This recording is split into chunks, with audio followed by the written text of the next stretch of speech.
The year was 2004. A German radar team, equipped with cutting-edge technology, descended upon the ancient lands of Nigeria. Their mission was audacious: to locate the fabled treasure of the Queen of Sheba, rumored to be buried deep beneath the earth.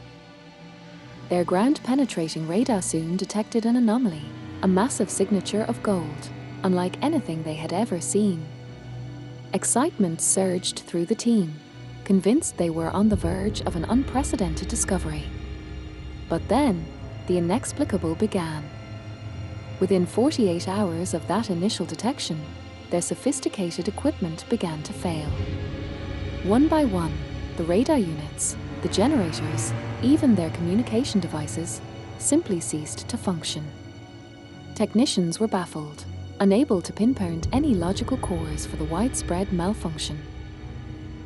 Soon after, members of the team started experiencing baffling fevers.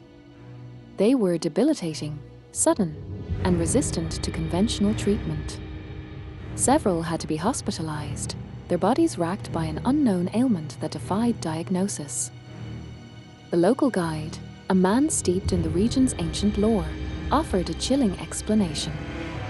He reported hearing an eerie, ancient melody drifting on the wind, a sound he claimed was a harbinger of the Queen's presence. He warned them that they had disturbed something far older and more powerful than they could comprehend. This modern incident, with its blend of technological failure and mysterious illness, serves as a stark warning.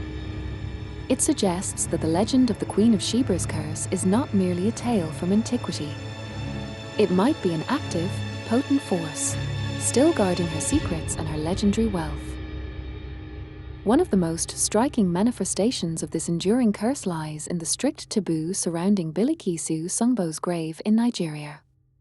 This site, believed by many to be the final resting place of the Queen of Sheba, carries a profound and ancient prohibition. Women are absolutely forbidden from looking upon the grave. This isn't just a suggestion, it's a deeply ingrained tradition. Local lore warns of dire consequences for any woman who dares to transgress this sacred boundary. The most terrifying of these warnings speaks of child loss or, even worse, a lifetime of barrenness for those who defy the Queen's ancient decree. The community actively enforces this taboo, ensuring its preservation through generations. Even in the modern age, with its pervasive media, this rule remains sacrosanct. A BBC reporter, attempting to film the site, was reportedly met with fierce resistance when her female crew members approached the sacred ground. This unwavering enforcement, spanning centuries, suggests a deep-seated and actively maintained grievance by the Queen herself. It implies a powerful, protective energy emanating from her resting place, specifically targeting those who might challenge her authority or disturb her peace. The taboo is a living testament to her enduring power. Another compelling sign of the curse's persistence is the mandatory rule of removing shoes on the sacred ground surrounding the Queen's purported grave. Visitors are expected to approach this hallowed space barefoot, a gesture symbolizing humility and respect for the ancient power that resides there. Yet, those who disregard this simple act of reverence often face peculiar consequences. There are countless reports of inexplicable footwear malfunctions occurring precisely at the boundary of the sacred area. Flip-flops have been known to split, shoelaces to snap, and even sturdy boots to inexplicably fall apart. One particularly stubborn tourist, determined to defy the local customs, insisted on keeping his shoes on. He reportedly suffered a broken ankle shortly after stepping onto the sacred earth, a painful and immediate retribution for his disrespect. Locals whisper that it was the Queen's way of enforcing her ancient rule. Adding to the mystery, many locals and respectful visitors report a subtle, almost electrically hum emanating from the earth when they walk barefoot on the sacred ground. It's a sensation that defies scientific explanation, hinting at an unseen energy, a powerful presence that permeates the very soil. Perhaps the most visually striking evidence of the curse is the perfectly circular, barren patch of red earth that encircles the grave. This desolate ring stands in stark contrast to the lush vegetation that thrives just beyond its perimeter. It is a perpetual scar on the landscape, a testament to an unseen force. Scientific tests conducted on the soil within this barren halo have yielded baffling results. Researchers confirm that the soil possesses normal nutrient levels, adequate moisture, and even evidence of termite activity, all factors that should support plant life. Yet, nothing grows. All attempts to cultivate plants within this mysterious circle have met with failure. Even the most resilient, drought-resistant species, known for their ability to thrive in harsh conditions, wither and die upon contact with the cursed earth. It's as if the ground itself rejects all life. Satellite images, spanning decades, reveal that this barren patch has remained unchanged, its perfect circular shape undisturbed by time or weather. This enduring sterility suggests a powerful, possessive force at play, a constant manifestation of the Queen's will to keep her domain untouched and inviolate. Ancient beliefs surrounding the Queen of Sheba's treasure speak of a specific and terrifying retribution for those who dare to steal her gold. A legend warns that such transgressors will suffer a wasting disease, their bodies slowly decaying, accompanied by vivid, tormenting hallucinations. It is a curse of a death by gold. A chilling historical account from the 1920s seems to corroborate this ancient warning. A British officer stationed in the region reportedly acquired a distinctive lion-branded gold ingot, believed to be part of the Queen's hoard. His life, once prosperous, began a rapid and tragic unraveling. His misfortunes were relentless and devastating. His house mysteriously caught fire, consuming all his possessions. His daughter eloped with a man of ill repute, bringing scandal to his family. Finally, he succumbed to a sudden and aggressive septicemia, a wasting illness that mirrored the ancient curse. This pattern of misfortune, specifically linked to the acquisition of her gold, suggests a consistent and precise form of retribution. It implies that the Queen's curse is not random, but rather a targeted punishment designed to inflict a specific kind of suffering upon those who disturb her treasure. Folklore often depicts the Queen of Sheba not merely as a powerful monarch, but as a formidable half-jinn sorceress. This mythical lineage suggests a connection to supernatural forces, an ability to command unseen entities that could still be guarding her legacy today. Modern treasure hunters, venturing near the ancient city of Marib in Yemen, a region strongly associated with the Queen, report inexplicable equipment failures that defy logic. Sophisticated drones, designed for precision navigation, suddenly lose their GPS signal, drifting aimlessly or crashing. Lights on their equipment have been observed to flicker erratically, sometimes coalescing into what witnesses describe as a disembodied eye in the darkness.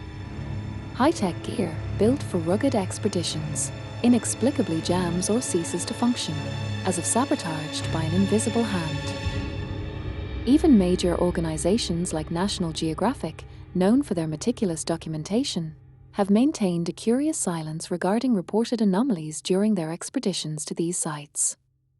This lack of official explanation only fuels theories of hidden forces, perhaps the jinn themselves, protecting the Queen's secrets. If these stories are starting to creep under your skin, tap that subscribe button and stick around. Because next week, we're tracking down a cursed ruby that mails funeral notices to its owners. The Great Dam of Marib, an engineering marvel of the ancient world, stood for centuries as a testament to human ingenuity. Yet, around 600 CE, it spectacularly burst, leading to the collapse of a thriving civilization. Local traditions attribute this catastrophic event to the Queen's posthumous punishment, a divine wrath unleashed.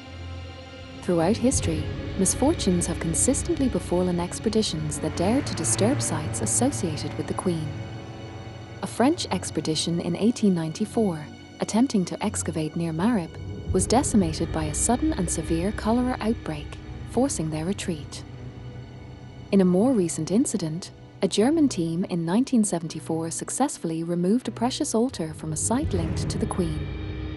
Shortly after their return, their funding institute, a seemingly stable and well-established organization, inexplicably went bankrupt, its resources vanishing as if cursed. These recurring patterns of collapse and misfortune, from ancient dams to modern institutions, suggest a powerful, pervasive curse. It seems to target not just individuals, but entire endeavors, ensuring that any attempt to profit from or desecrate the Queen's legacy ends in ruin. Despite technological advancements and significant financial investment, high-tech treasure hunts for the Queen of Sheba's riches consistently end in failure. These expeditions, often backed by millions, seem destined to self-destruct, thwarted by an unseen, persistent force. Common setbacks include sudden and inexplicable permit revocations, often at the last minute, halting operations entirely. Mysterious illnesses, similar to those experienced by the German radar team, frequently plague expedition members, forcing them to abandon their search. Equipment malfunctions, beyond normal wear and tear, are also a constant hindrance. Even when these internal obstacles are overcome, external forces seem to conspire against them. Local warlords or unforeseen customs issues frequently derail operations, leading to confiscation of equipment or outright expulsion. A Texan evangelist, convinced he could find the treasure, reportedly lost millions due to such unforeseen complications. The curse, in these modern instances, appears to target success itself. It creates a psychological war of attrition, wearing down even the most determined seekers with a relentless barrage of obstacles, ensuring that no one ever truly gets close to the Queen's fabled hoard. The Queen of Sheba's curse, if it exists, operates with an uncanny intelligence. It doesn't rely on dramatic, overt magic, but rather on subtle, insidious methods. It exploits fundamental human nature and weaknesses, making it incredibly difficult to identify or combat. Instead of fireballs or lightning bolts, the curse manifests through baffling fevers, bureaucratic nightmares, and social pressures. These are not supernatural events in the traditional sense, but rather highly effective deterrents that blend seamlessly into the fabric of everyday life. Individual setbacks, such as equipment failure or permit issues, are often dismissed as mere bad luck or unfortunate coincidences. This psychological barrier prevents treasure seekers from recognizing the overarching pattern, forming an impenetrable defense against their efforts. The curse, therefore, can be seen as a sophisticated form of a social engineering. It manipulates circumstances and human perceptions to deter treasure seekers, ensuring that the Queen's secrets remain undisturbed without ever needing to reveal its true, mystical nature. The misfortune associated with the Queen of Sheba extends far beyond direct treasure hunting. It seems that merely associating with her name or legacy can invite an unlucky charm, subtly sabotaging ventures that attempt to capitalize on her mystique. Consider the ill-fated Sheba-infused perfume line, launched with great fanfare. Despite initial hype, it quickly failed due to an overwhelming number of customer complaints. Users reported inexplicable rashes, sudden relationship breakups, and even unexpected job losses after using the fragrance. Then there was the cryptocurrency token, optimistically named Dollar Bilkis, after one of the Queen's traditional names. It plummeted to zero value almost immediately after its launch, leaving investors with empty wallets and a bitter taste of financial ruin. These incidents suggest that the Queen's influence can tank ventures through more than just direct intervention. It might be through the subtle power of rumor, the ethereal nudges of misfortune, or simply by instilling a pervasive sense of bad luck upon anything that seeks to exploit her legend. The 7 signs we've explored highlight the profound power of the Queen of Sheba's curse, not just as a supernatural force, but as a narrative that shapes human behavior. It is a story that has been told and retold, gaining strength with each passing generation. This curse relies on fundamental human force, the fear of barrenness, the fear of disrespecting sacred ground, and the universal fear of failure. These deeply ingrained anxieties make the warnings of the curse incredibly potent, influencing actions and decisions even today. Ultimately, the curse creates a self-perpetuating narrative of expectation and calamity. When misfortune strikes, it is immediately attributed to the queen, reinforcing the belief in her power and further deterring future attempts to disturb her legacy. This leaves us with a profound question. Is the Queen of Sheba's curse truly ancient magic, a supernatural force actively guarding her treasure? Or is it a brilliant, clever narrative, meticulously crafted over millennia, designed to instill humility and respect, ensuring that her secrets remain forever undisturbed? If this story sent a chill down your spine, imagine what else lies buried under the sands of forgotten empires. Hit subscribe and join the Turkish Odyssey, where we uncover the lost, the forbidden, and the unbelievable truths of our ancient world. Don't just watch history, discover its secrets with us every week. Because next week, we're tracking down a cursed ruby that mails funeral notices to its owners. Thank you for watching.